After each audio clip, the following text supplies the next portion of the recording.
I am the best. Choose me. My spirit is strong.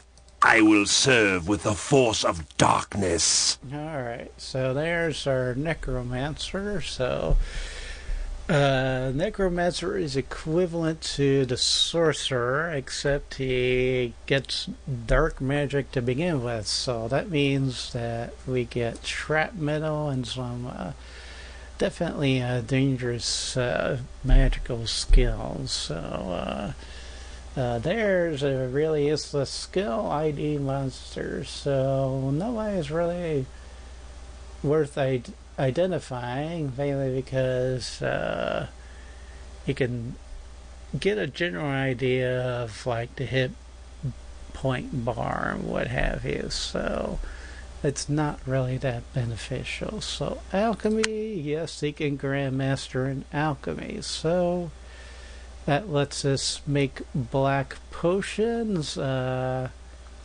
we could buy black potions in Balthazar's lair if I'm not mistaken, but I'm kind of weighing between taking the Necromancer anyway because I love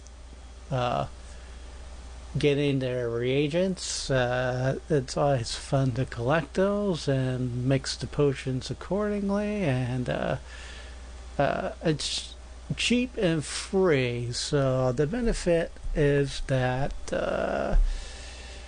you know, of course we can mix black potions that we want on our own, so that certainly is a definite bonus. So that would be a good skill to pick at the beginning. So now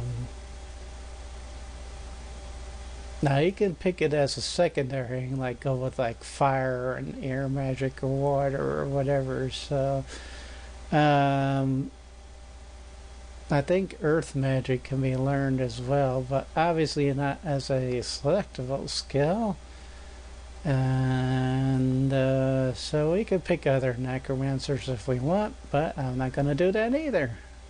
I can help you. So the necromancer's got some sort of spider motif or whatever. So Celeste, the necromancer. Yeah, there's a little bit of irony. Alright. Choose me, player. Choose me, player. Yeah, whatever. I am the best. Okay.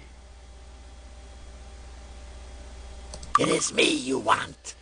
Now, vampires, I don't know as far as what was discussed about vampires before, or if they were discussed at all, but the vampire ability is actually fairly useful, because if you look at the expert level, can cast levitate to move party over harmful surfaces, taking no damage. Well, guess what? That's instant water walk right there. And there's a place in the game, towards the late portion of it anyway, where we can levitate over lava and we will take absolutely no damage. Whereas we could cast resistance to fire, but we're still going to take damage. So this is a good character. I'm kind of surprised at how vampires kind of are overlooked in terms of what the cleric provides, because the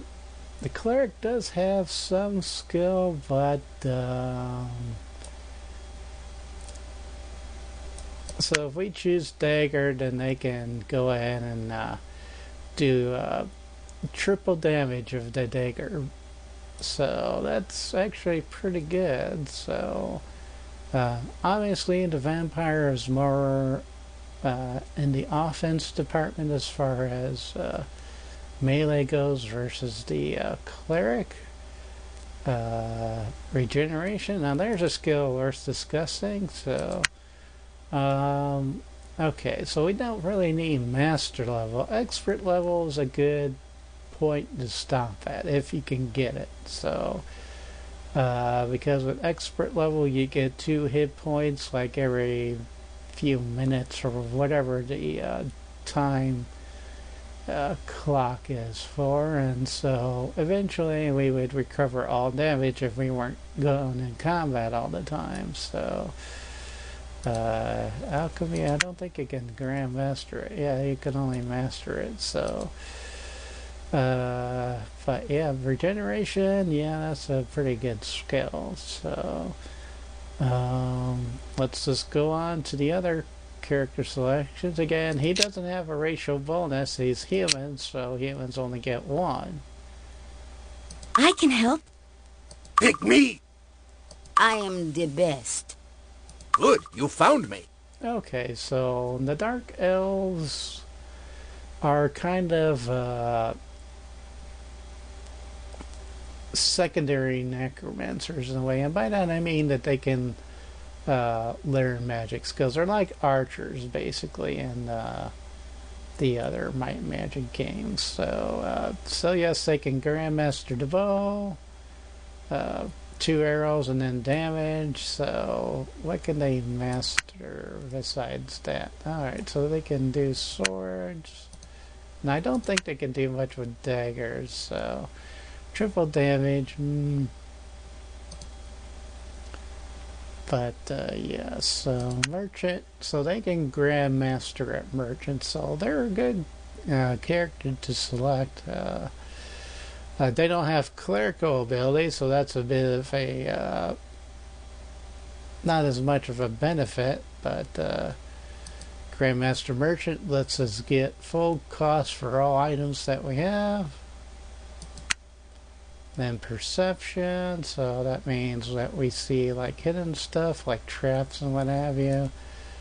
Disarm trap, that means that he'll completely succeed all the time in disarming traps. So this is a probably unbalanced character, mainly because they got a lot of really good miscellaneous skills, and they can really boost up on it. So like right there, identify item.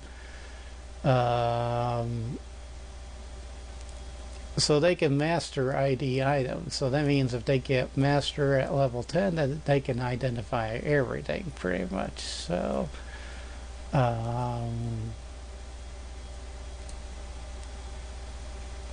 to think if oh yeah, glamour. So glamour will help the merchant skill early until he can grandmaster it.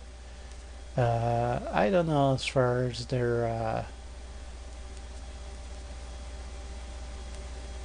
other abilities as far as magic damage. It might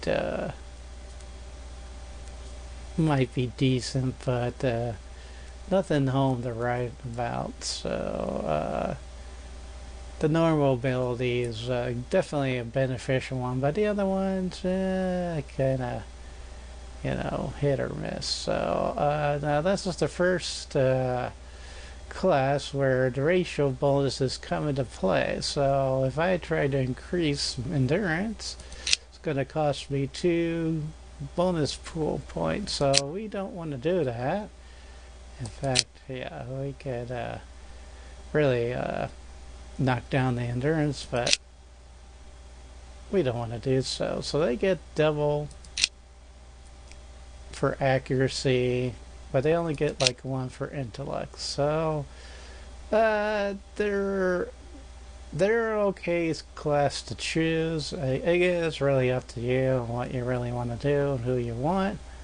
You can always recruit them in your party if you wish. So and I think you might have already guessed that no, we're not going to choose Dark Elf either.